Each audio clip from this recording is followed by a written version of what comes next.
Magandang hapon mga bata. Kamusta kayo? Kamusta ang inyong bakasyon? Okay lang po. Mabuti naman. Ikinagagalak ko kayo na makasama sa araling ito. Handa na ba kayong matuto ng bagong aralin ngayon? Opo. Mabuti. Ngunit, bago natin simulan ng ating klase ay magsitayo muna kayo para sa ating panalangin. Sa ngalan ng Ama, ng Anak, ng Espiritu Santo. Amen. Ama naming makapangyarihan sa lahat, gabayan mo kami sa aming aralin ngayon. Amen. Sa ngalan ng Ama, ng Anak, ng Espiritu Santo. Amen. Magandang hapon ulit mga bata. Handa na ba kayong matuto? Opo. Kung ganun, ay maaari nyo ba akong sabayan umawit? Sige po. Tara na at umawit.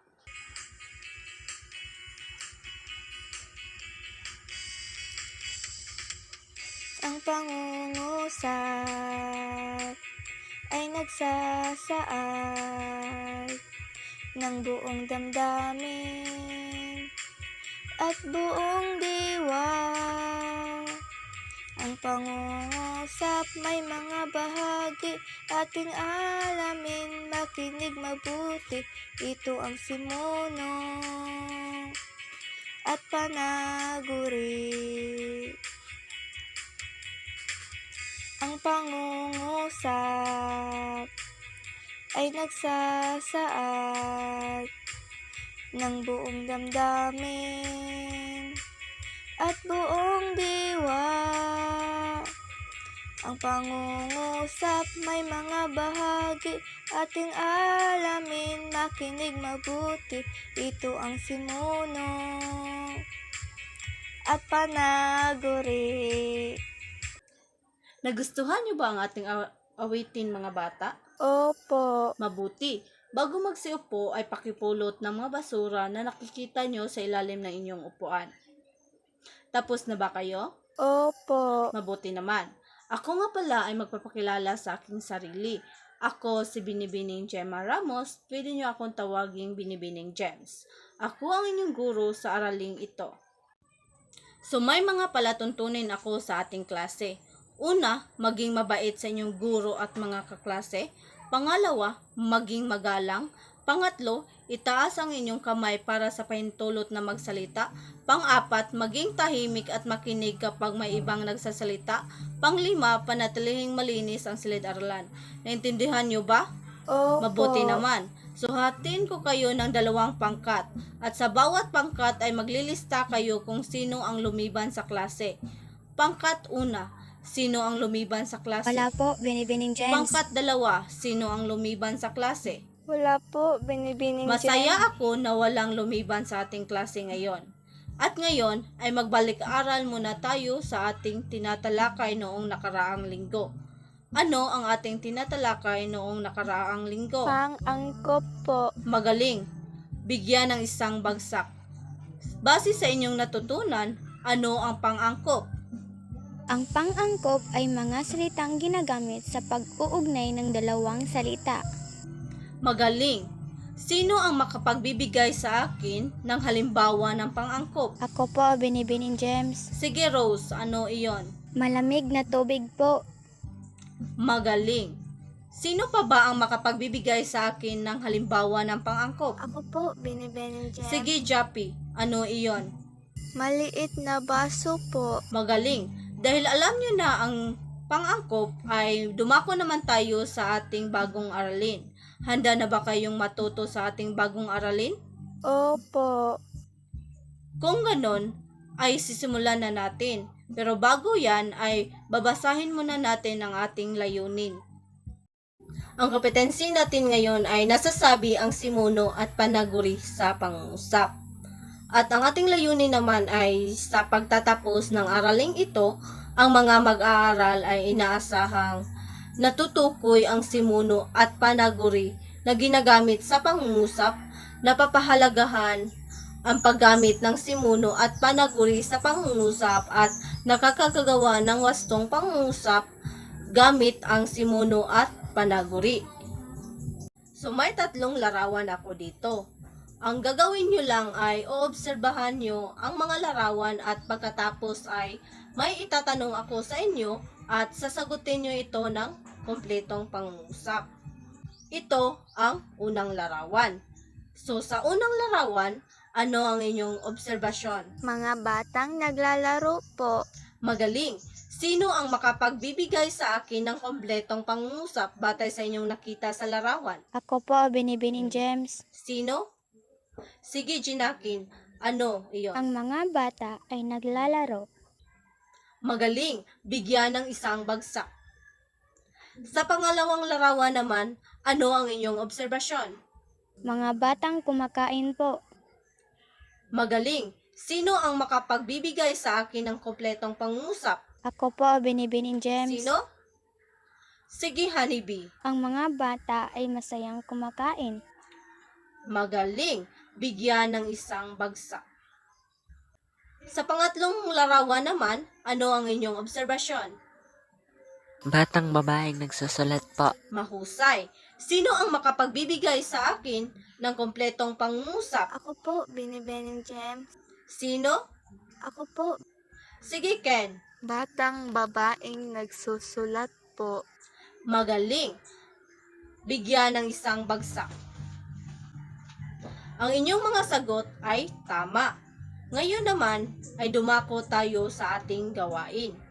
Sa ating gawain ay hahatiin ko kayo ng 2 pangkat.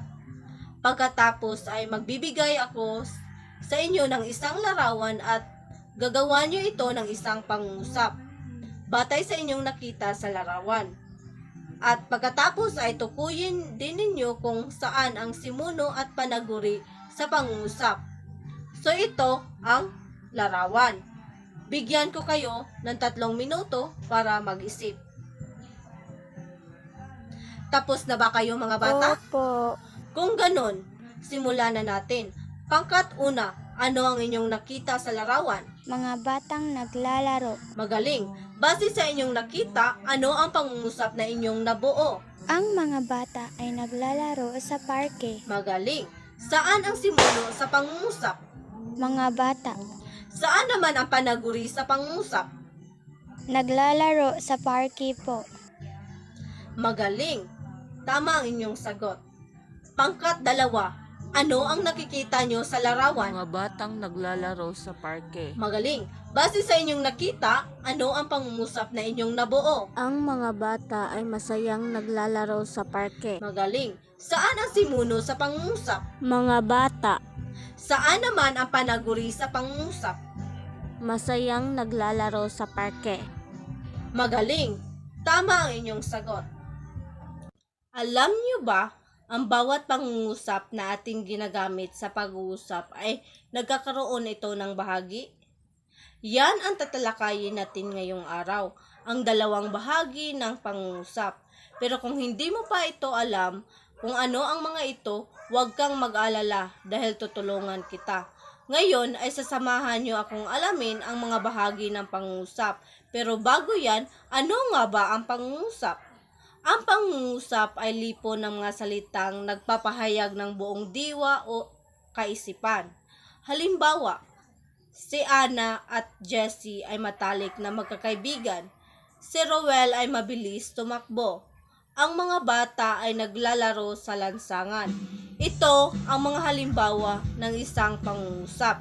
Ngayon naman ay dumako tayo sa mga bahagi ng pangungusap, ang simuno at panaguri. Ano nga ba ang simuno? Ang simuno ay ang paksa o pinag-usapan sa pangungusap.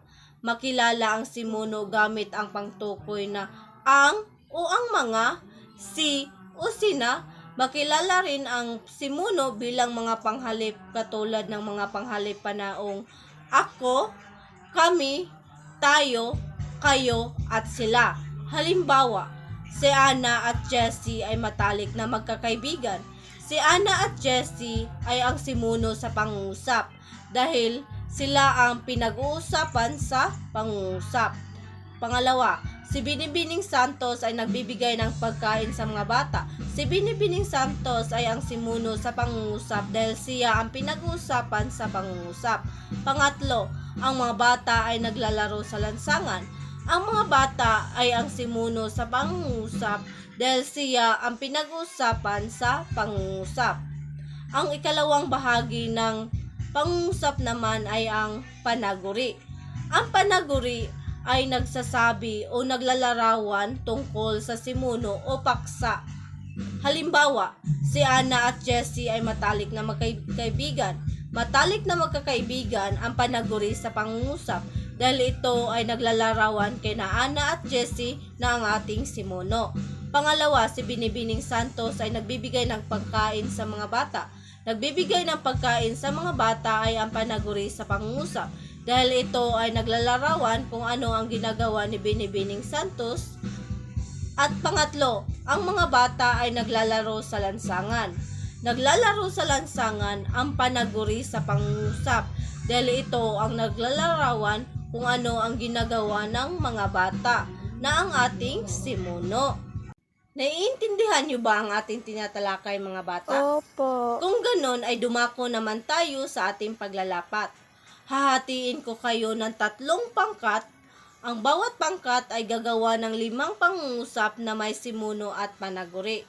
Pagkatapos ay pipili kayo ng 2 miyembro na magprepresenta ng inyong mga sagot sa harapan.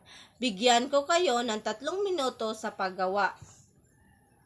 Tapos na ba kayo, mga bata? Kung ganon, pangkat una, sino ang magprepresenta sa inyo? Si Dos at Jill po. Sige, simulan nyo na. Mahusay, bigyan ng 3 bagsak. Pangkat 2, sino ang magprepresenta sa inyo? Si Kia at si Angela po. Sige, simulan nyo na. Mahusay, bigyan ng 3 bagsak. Pangkat 3, sino ang magprepresenta sa inyo? Si Sherry at si Rosel po. Sige, simulan nyo na. Mahusay, bigyan ng 3 bagsak. Ang lahat ng inyong sagot ay tama. Bigyan ng masigarbong palakpakan ng inyong mga sarili. At ngayon naman ay dumako tayo sa ating ebalwasyon. Kumuha ng kalahating papel at basahin ang panoto at sagutin ang mga tanong. Sa ating ebalwasyon ay may 2 hanay ito, ang hanay A at ang hanay B.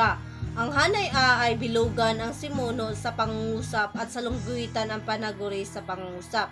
At ang hanay B naman ay gumawa ng 3 pangungusap na may simuno at panaguri. Bilugan ang pangungusap kung ito ay nagpapahayag na simuno at kahon naman kung ito ay panaguri. Bigyan ko kayo ng 5 minuto sa pagsasagot. Tapos na ba kayo, mga bata? Opo. Kung ganon ay pakipasa ang inyong mga papel sa harapan. At ngayon naman ay pakikuha ng inyong sagutang papel at kopyahin ang ating takdang aralin. Tapos na ba kayo sa pagsusulat, mga bata? Opo. Kung ganon, magsit tayo para sa pang-uwi ang panalangin. Sa ngalan ng Ama, ng Anak, ng Espiritu Santo. Amen. Ama naming makapangyarihan sa lahat, salamat sa suporta at gabay mo sa amin. Naway ang aming bagong natutunan ngayon ay manatili sa aming kaisipan. Amen. Sa ngalan ng Ama, ng Anak, ng Espiritu Santo. Amen. Paalam at salamat sa pakikinig, mga bata. Paalam at salamat po. Hanggang sa muli nating pagkikita, paalam.